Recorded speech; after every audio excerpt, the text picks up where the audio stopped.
कोलकातार RG Kar medical college रे doctor छात्री विभत्स गणदुष्कर्म एवं निर्मम हत्या विरोध में प्रतिवाद स्वरूप बालेश्वर अग्रणी स्वेच्छासेवी संगठन अटल युवशक्ति पक्षर विक्षोभ और कैंडल शोभायात्रा अनुष्ठित हो परिप्रेक्षी में संगठन सभापति विकास पाढ़ी नेतृत्व में शताधिक सदस्य स्थानीय सिनेमा छकठारे विक्षोभ प्रदर्शन करते। जूनियर डाक्टर भाव कार्यरत डाक्टरी छात्री को अमान्य भाव दुष्कर्म और निर्मम हत्या घटना समग्र देश में आलोड़न सृष्टि होता बेले पश्चिमबंगर ममता सरकार निष्क्रिय साजिथिबा अत्यंत दुर्भाग्यजनक बोली श्री पाढ़ी यह अवसर में कही। घटनार तदंत प्रक्रिया यह घटना एकाधिक व्यक्ति सामिल होता सूचना मिलता बेले दोषी विरोध में कठोर कार्यानुष्ठान से दाबी करते। महिला विरोध में निर्यातना घटना संपृक्त पश्चिमबंगर ममता सरकार नीरव साजिथिबा सह नाटक चलाइछन्ति बोली संगठन कर्मकर्ता माने कहिछन्ति।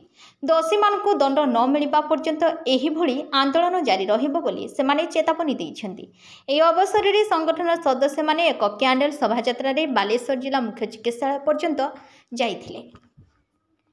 मु सुकांती देवगोस्वामी बीजेपी महिला मोर्चा तरफ कथबार्ता आज जो आम एकत्र सब भौणी भाई अटल युवशक्ति जी अच्छा समस्ते एकत्रित जो कलिकतार जो डाक्तरी छात्री निर्मम भाव में गण दुष्कर्म कले पुणी बहुत माने चित्कार सहित चित्कार को भी शुणिले ना रेप करें पुणी खंड खंड खंड विखंडित पूरा शरीर करदेले मुह को करदेले नाक कान जहाँकि अति लज्जाकर कथा एत लज्जा जे आमर माने महिला जाति को बहुत बाधा लगी बहुत दुख लगी।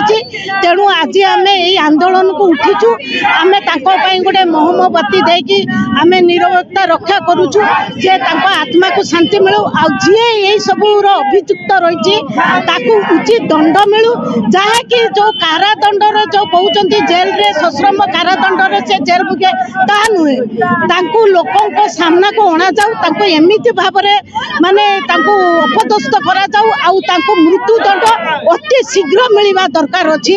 बस आम एति कहूँ कहीं आम निर्भय प्रार्थना करचु परिवार को टिके शांति मिलू। Doctor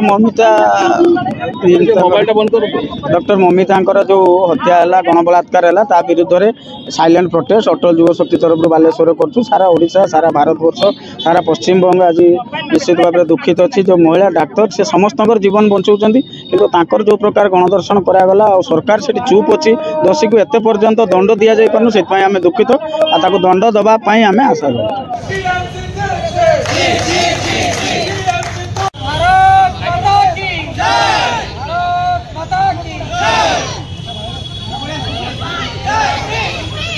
Justice!